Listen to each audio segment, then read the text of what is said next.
Okay. Assalamualaikum warahmatullahi wabarakatuh.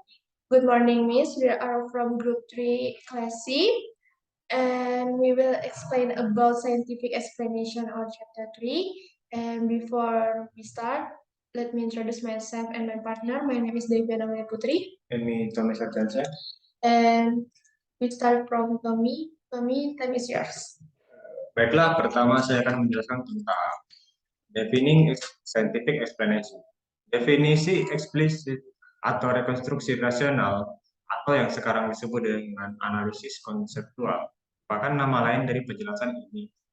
Definisi dari kamus hanya menerangkan bagaimana para ilmuwan dan orang lain menggunakan kata-kata untuk penjelasan ilmiah. Definisi eksplisit memberikan kondisi yang diperlukan dan cukup untuk suatu hal, jiwa, keadaan, proses, atau properti untuk menjadi turunan dari istilah yang didefinisikan. Kerugiannya adalah seringkali tidak memberikan definisi atau penjelasan yang lengkap untuk konsep yang menarik. Ada the role of laws in scientific explanation. Beberapa contoh penting dari penjelasan ilmiah tidak menyebutkan penyebabnya atau tidak menjelaskan dengan cara yang jelas. Ada keberatan kedua dan mungkin lebih kuat bahwa penjelasan ilmiah memerlukan hukum sebab akibat.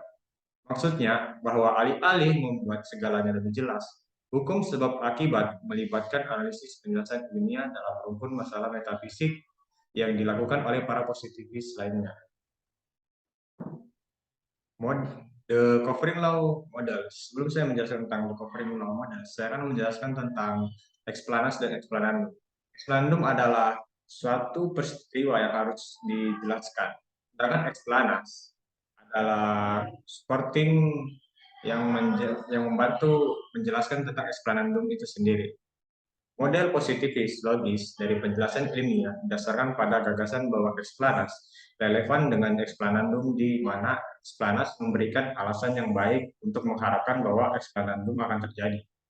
Analisis penjelasan ilmiah ini paling erat kaitannya dengan analisis dari Carl G. Hempel, kritikus yang menerapkan DN model atau deduktif nomologis, atau model hukum yang mencakupi, dan nama ini kemudian diadopsi oleh para pendukungnya juga. Isi penjelasannya harus berupa argumen deduktif yang valid. Berikut persyaratan DN model dari Carl G. Hempel itu sendiri. Dalam versi asli Hempel, persyaratan nomologis deduktif dan penjelasannya adalah sebagai berikut. Penjelasan harus berupa argumen deduktif yang valid. Yang kedua, eksplanas harus memuat paling sedikit satu hukum yang besar yang benar-benar dibutuhkan dalam deduksi. Ketiga, eksplanan harus dapat diuji secara empiris. Dan yang terakhir, yang keempat, kalimat dalam eksplanas harus benar. Namun keempat hal tersebut belum tentu bisa dianggap valid karena perkembangan zaman sekarang dapat saja merubah cara-cara tersebut sebagaimana. Oke, selanjutnya saya akan membahas tentang problems for the covering law model atau masalah model covering law. Jadi, saya akan menjelaskan sedikit tentang covering law model ini. Covering law model adalah model yang dikembangkan oleh Carl G. Hempel untuk memberikan penjelasan tentang sejarah. Nah, covering law model ini sering disebut sebagai deduktif nomological atau yang disingkat DN model atau argumen deduktif. Nah, di dalam the covering law model ini terdapat masalah-masalah karena terjadinya banyak revisi definisi maupun penjelasan mengenai sejarah akibat kemajuan dari ilmu filsafat. Yang pertama, argumen deduktif gagal menjadi penjelasan yang valid. Yang kedua, beberapa filosof penentang the covering law model menggunakan counter example. Jadi, counter example itu apa sih? Nah, counter example itu adalah metode tandingan. Metode ini dapat muncul dalam dua bentuk. Yang pertama, sebagian orang yang memberi informasi akan dianggap sebagai pemberi penjelasan, tetapi dia gagal memenuhi satu atau lebih kondisi peristiwa yang ditetapkan. Yang kedua, adanya sebuah contoh yang tidak dianggap oleh orang-orang sebagai penjelasan, tetapi contoh itu sebenarnya telah memenuhi semua kondisi peristiwa dan telah menjadi satu. Lalu, masalah yang ketiga adalah model DN tidak menyertai sebab akibat di penjelasannya.